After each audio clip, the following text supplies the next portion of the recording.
MHT-CETची परीक्षा झाली, रिझल्ट आला आणि आता इंजिनिअरिंग ॲडमिशनच्या महाभारताला सुरुवात झाली आहे. तुम्ही रजिस्ट्रेशन करायला गेला असाल आणि फॉर्म उघडल्या उघडल्या पहिलाच मोठा प्रश्न तुमच्यासमोर उभा राहिला असेल. डॉक्युमेंट व्हेरिफिकेशनसाठी कोणता मोड निवडायचा? ई स्क्रुटिनी की फिजिकल स्क्रुटिनी? आणि मला माहीत आहे, अर्धे विद्यार्थी तिथेच गोंधळले असतील. अरे देवा, सुरुवातीलाच हे काय नवीन? पण काळजी करू नका, तुमचा हा मित्र टेस्टवायझर आहे ना.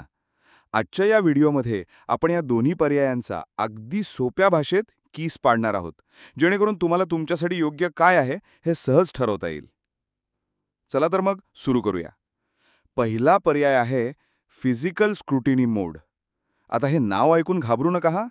फिजिकल स्क्रुटिनी म्हणजे काय? तर आपलं पारंपरिक, सरळ सोपं, समोरासमोर काम. जसं आपण दुकानात जाऊन वस्तू बघून तपासून विकत घेतो तसंच काहीसं. यामध्ये काय होतं? तुम्ही फॉर्म भरताना फिजिकल स्क्रुटिनी हा पर्याय निवडता. त्यानंतर तुम्हाला तुमच्या जवळचं एक FC सेंटर म्हणजेच फॅसिलिटेशन सेंटर निवडावं लागतं. तुम्हाला एक तारीख आणि वेळ म्हणजे एक स्लॉट बुक करायचा असतो. त्या ठरलेल्या दिवशी तुमची सगळी ओरिजिनल कागदपत्र आणि त्यांच्या झेरॉक्सचा एक सेट एका फाईलमध्ये व्यवस्थित लावून तुम्हाला स्वतः त्या FC सेंटरवर हजर राहायचं असतं. तिथे एक अधिकारी तुमच्या समोर बसून तुमची एक एक डॉक्युमेंट तपासतात. सगळं बरोबर असेल तर तिथेच तुमचं व्हेरिफिकेशन पूर्ण होतं आणि तुम्हाला त्याची पोचपावती मिळते. याचा सगळ्यात मोठा फायदा काय?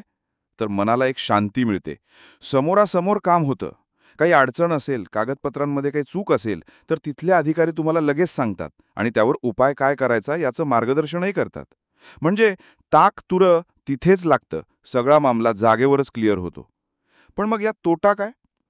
तोटा एकच की तुम्हाला स्वतः जावं लागतं. यात तुमचा वेळ जातो, प्रवासाचा खर्च येतो आणि कधीकधी तिथे गर्दी असली तर रांगेतही थांबावं लागतं. आता येऊया दुसऱ्या पर्यायाकडे, ई स्क्रुटिनी मोड. हे आहे आपल्या नवीन जमान्याचं वर्क फ्रॉम होम किंवा ऑनलाईन शॉपिंगसारखं व्हर्जन. यामध्ये तुम्ही घर बसल्या तुमच्या कम्प्युटर किंवा मोबाईलवरून सगळं काम करू शकता. तुम्ही फॉर्म भरताना ई स्क्रुटिनी हा पर्याय निवडता. त्यानंतर तुम्हाला तुमची सगळी ओरिजिनल डॉक्युमेंट्स चांगल्या क्वालिटीमध्ये स्कॅन करून वेबसाईटवर अपलोड करायची असतात. तुम्ही कागदपत्र अपलोड केली की पडद्यामागे म्हणजे ऑनलाईनच एक अधिकारी तुमची सगळी कागदपत्र तपासतात. सगळं व्यवस्थित असेल तर तुमचं ॲप्लिकेशन व्हेरीफाय होऊन कन्फर्म होतं. पण जर तुमच्या डॉक्युमेंट्समध्ये काही अडचण आढळली, ज्याला तरी डिस्क्रिपन्सी म्हणतात, तर तुम्हाला तुमच्या लॉगिनमध्ये एक मेसेज येतो. मग तुम्हाला ती चूक ऑनलाईनच सुधारावी लागते. म्हणजे चुकीचं डॉक्युमेंट काढून योग्य डॉक्युमेंट पुन्हा अपलोड करावं लागतं. याचा फायदा काय? सोयीस्कर. तुम्हाला कुठेही जायची गरज नाही. तुमचा वेळ वाचतो, पैसा वाचतो. तुम्ही खेड्यात असा किंवा शहरात कुठेही बसून हे काम करू शकता. पण मग यात धोका काय? इथे सगळा खेळ स्कॅन आणि अपलोडचा आहे. जर तुम्ही स्कॅन केलेला फोटो अस्पष्ट असेल किंवा एखादं महत्त्वाचं कागदपत्र अपलोड करायचं राहून गेलं तर मग गडबड होऊ शकते आणि मग ती चूक सुधारण्यासाठी ऑनलाईन मेसेजची वाट बघावी लागते. कधीकधी यात वेळ जातो आणि आपली धानधूक वाढते. म्हणजे सगळं तंत्रज्ञानावर अवलंबून असतं.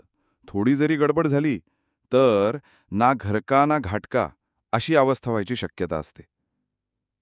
तर मग प्रश्न उरतो, तुम्ही काय निवडायला पाहिजे? ऐका, मी सोपं करून सांगतो. फिजिकल स्क्रुटिनी कोणी निवडावी? 1. जर तुमच्या घरापासून FC सेंटर जवळ असेल. 2. जर तुम्हाला ऑनलाईन कामाची थोडी भीती वाटत असेल किंवा तुम्ही फारसे टेक्नोसॅव्ही नसाल. 3. जर तुमच्या कागदपत्रांमध्ये थोडी गुंतागुंत असेल, जसं नावात थोडा फरक किंवा इतर काही, आणि तुम्हाला वाटतं की समोर बसून समजावून सांगितलेलं बरं. आणि सगळ्यात महत्त्वाचं, ज्यांना डोळ्यासमोर काम झालेलं पाहिजे असं वाटतं त्यांच्यासाठी हा बेस्ट ऑप्शन आहे. ई स्क्रुटिनी कोणी निवडावी? 1. जे विद्यार्थी FC सेंटरपासून खूप लांब राहतात किंवा दुसऱ्या शहरात आहेत. 2. ज्यांना स्वतःच्या कागदपत्रांवर पूर्ण विश्वास आहे की त्यात काहीही चूक नाही. 3. ज्यांच्याकडे एक चांगला स्कॅनर किंवा मोबाईल कॅमेरा आणि व्यवस्थित इंटरनेट आहे. आणि 4.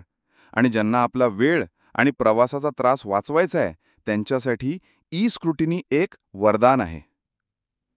चला, डॉक्युमेंट व्हेरिफिकेशनचा मार्ग तर आता तुम्ही निवडाल, पण खरा डोंगर तर पुढे चढायचा आहे. तो म्हणजे मला माझ्या पर्सेंटाईलवर, माझ्या कॅटेगरीनुसार, माझ्या आवडीच्या ब्रँडसाठी सर्वोत्तम कॉलेज कोणतं मिळेल? हा प्रश्न लाखो रुपयांचा आहे, नाही का? आणि याच प्रश्नाचं उत्तर देण्यासाठी टेस्टवायझर तुमच्या सोबत आहे. मित्रांनो, इकडं तिकडं भटकण्यात आणि अंदाज लावण्यात वेळ वाया घालू नका.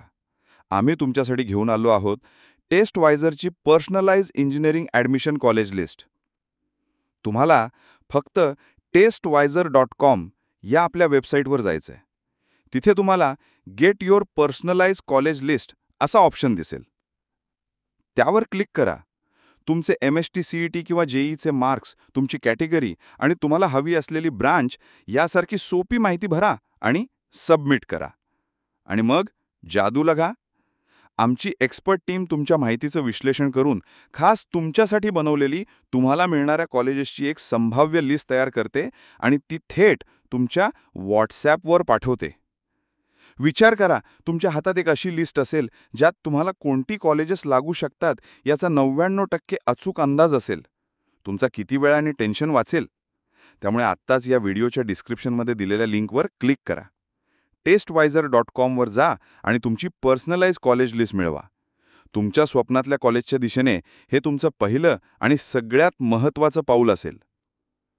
तर मित्रांनो, स्क्रुटिनी असो वा फिजिकल स्क्रुटिनी, घाबरू नका. दोन्ही प्रक्रिया तुम्हाला मदत करण्यासाठीच बनवल्या आहेत. फक्त आपल्या सोयीनुसार योग्य पर्याय निवडा. हा व्हिडिओ तुम्हाला नक्कीच मदत करेल अशी आशा आहे. आवडला असेल तर लाईक करा आणि तुमच्या सगळ्या मित्रांसोबत शेअर करा ज्यांना ह्याची गरज आहे. कारण म्हणतात ना, कर भला तो हो भला. आणि हो, टेस्टवायझर चॅनलला सबस्क्राईब करायला अजिबात विसरू नका. कारण ॲडमिशन संपेपर्यंत आम्ही अशीच महत्त्वाची माहिती तुमच्यासाठी घेऊन येणार आहोत. पुढच्या व्हिडिओमध्ये भेटूया. तोपर्यंत काळजी घ्या आणि ॲडमिशनसाठी खूप खूप शुभेच्छा.